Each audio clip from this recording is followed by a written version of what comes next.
This is NDTV. And you're watching NDTV Prime.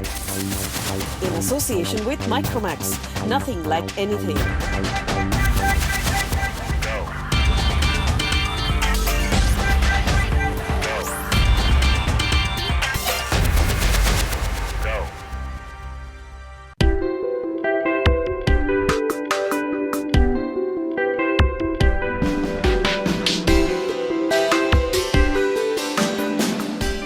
Conversation with Jayesh Parekh, managing partner of Jungle Ventures and an active angel investor based out of Singapore. So thank you so much for joining us on the show today. I'll begin by asking you your experience of having worked in the Silicon Valley with IBM for over a decade and then moving on to TV and now the world of startups. How did that transition take place and what particularly in startups caught your attention? So I'm actually a forced entrepreneur. What happened is that I was in IBM in US, in Houston, and they asked me if I wanted to help them by starting India as a country. Okay. And so I said no to them because I've never worked in India and I didn't want to move to India. And they came back and said that no, this job was in Singapore. It was an offshore operation. So from Singapore, you'd have to travel to India to start India as a country. Okay. So that's when I said, okay, I looked up Singapore on the map and my wife and I agreed and decided that that's a terrific place that we want to go. So I actually moved to Singapore and did this IBM offshore operations, and for 4.5 years we were a group of mercenary IBMers who started India as a country. Wow. Then IBM actually physically moved to India, at which point I said that I don't want to move to Bangalore. At that point, this was way back in 1993, and so I quit IBM and I became a forced entrepreneur because I was in Singapore. I didn't want to go back to Houston and I didn't want to move to Bangalore. And so I became a forced entrepreneur. So then I did 9 startups. Wow. So again, business acumen is required to do business. I knew nothing about business, but my family lineage is all businessmen. I'm the first generation, my brother and I, who have worked for someone. Okay. And so at that point in time, here was my opportunity, and I took that opportunity and I jumped out and I said, okay, let me do a couple of startups and see if it works. And so some of them were disasters and some of them were dream jobs. And so one of them, of course, was this huge opportunity I got to be a co-founder in the entertainment channel network. And then at that point in time, we of course didn't have our joint venture partners, but I jumped in and I said, hey, this looks like a terrific, I knew nothing about television, but what an experience. Of course, it culminated in a joint venture with Sony and Sony Pictures, and then we established the Sony Entertainment Network, which then of course we finally sold to Sony, as you know. Singapore is considered to be one of the best startup ecosystems in the world. There were reports of many young entrepreneurs wanting to shift their base to Singapore last year. What makes Singapore such a popular destination for entrepreneurs to start up? First and foremost is the lifestyle, okay, right? So you have 3 different lifestyles. One is the lifestyle in India, which is a buzz, it's very hectic, and along with it comes everything that we all know here in India. America is America. It's relatively a different culture in terms of business, the lifestyle, the quality of life that you live on a day-to-day basis. It's really quite difficult, especially people who come from Indian background, right? So for me, when I was in America, of course, I had a great time. The people are superb, but the day-to-day living, the operating life in America is a little bit difficult because everything you have to do yourself, right? So it's that lifestyle. Versus here you have help, and therefore there are people who are looking after all your comfort and needs.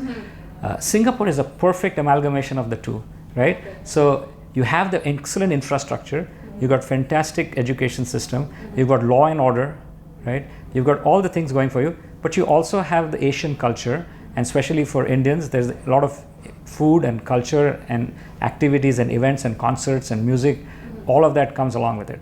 Plus the added advantage that you're just a hop away, 3 hours away to 5.5 hours away from all the major metros of India, right? As against you have to fly 24 to 36 hours depending on where you are in America. So I think that proximity to India is a huge boon because then you feel connected. I am just as if I'm living in a suburb. So people in Dubai say that, and people in Singapore, Bangkok, all of these cities, they are quite lucky that we are so close to India.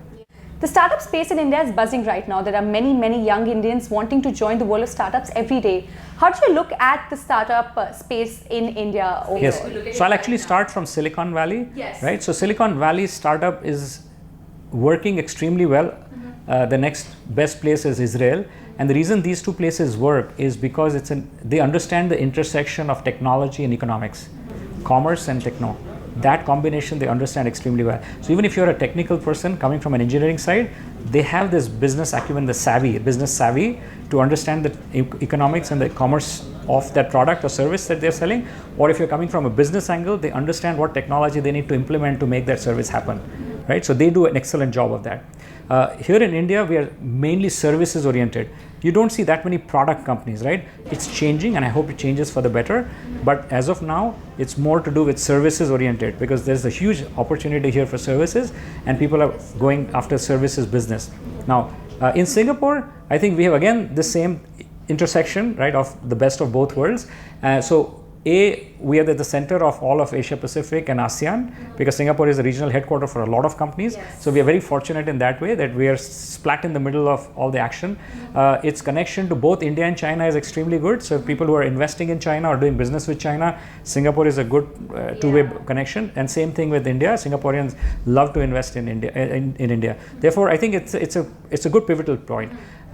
In terms of people, a lot of people who are technical people or business people or entrepreneurial want to come to Singapore. Yeah. They want to live there. The lifestyle there is excellent. Things work, right?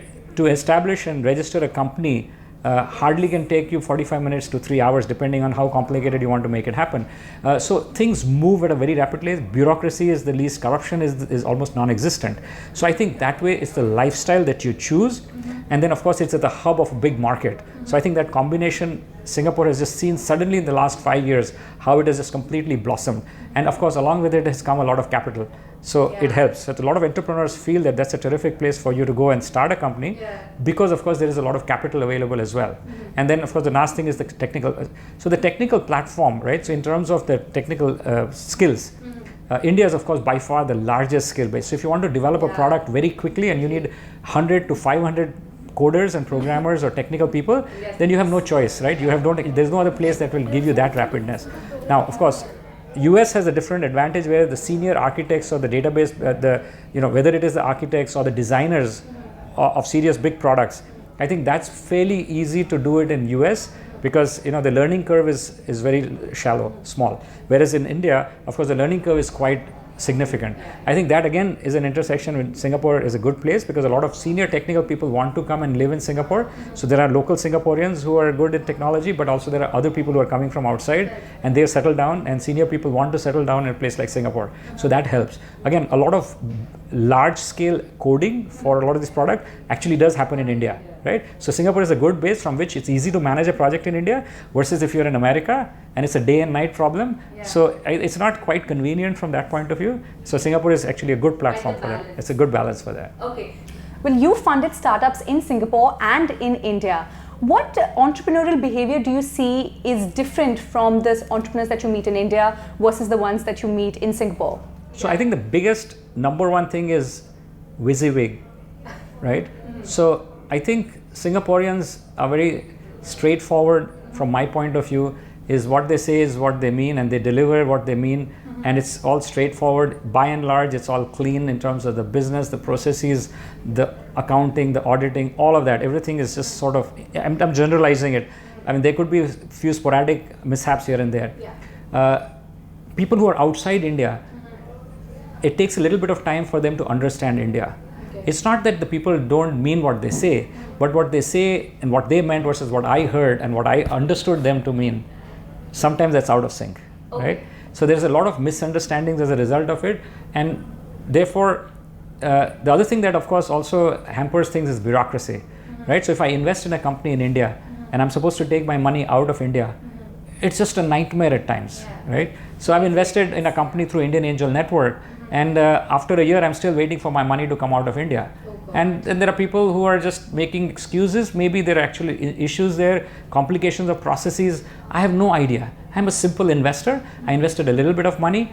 The company sold. I'm trying to take my money out. How complicated that can be. Nowhere in the world, I don't think that it can be as complicated as here. The government in India is now pushing startups. They're coming up with new policies to encourage more and more young Indians to join the startup world. But if you were to highlight 3 key takeaways that we could learn from economies like Singapore or the US, what would they be? One is absolutely foremost is bureaucracy. Right? Now, bureaucracy comes in so many different colors and so many different departments, so many different institutional organizations in India. My sense is that somehow, right, if we want more people from outside to come in and invest here, then I think we have to make that a slightly simpler process. Actually, not slightly, but a lot simpler.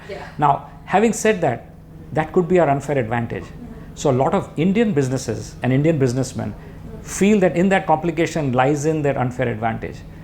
Okay, you have to now take a call. Do you really want to continue in that way and just be, all inside the country, or do you want to be all inclusive and let other people come in? So there is a lot of talk going on with the current government. There are a lot of conversations going on about how to simplify things and who and how. But on a day-to-day actual operating situation, like I said, for example, investing money and the forms you fill out, you do some wrong things here and there, you can get completely shot. Right? There is no there is no environment where there is no penalty. But on the other hand, now I'm trying to take my money out of the country. How difficult can it be? And it is incredibly difficult. And then of course people will say, oh, but yeah, you got to do the right things and you got to find the right consultants and do all of that. Well, again, that's bureaucratic. So I think the number one thing is bureaucracy.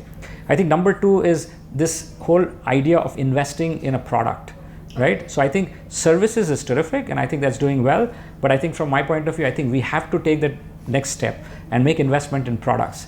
I think in innovative products, right? So again, innovative is different thing for different people. Are we going to have the next Apple in Singapore? I mean, in India? I hope so. But again, it's all talk, right? You have to start some baby steps. And the baby steps is, are enough investors in India willing to take a risk on product? Well, and that is only the number two thing. Along with it, are there entrepreneurs who are able to build a product? You can't give a new guy who's never built a product and say, okay, here's $10 million, build a product.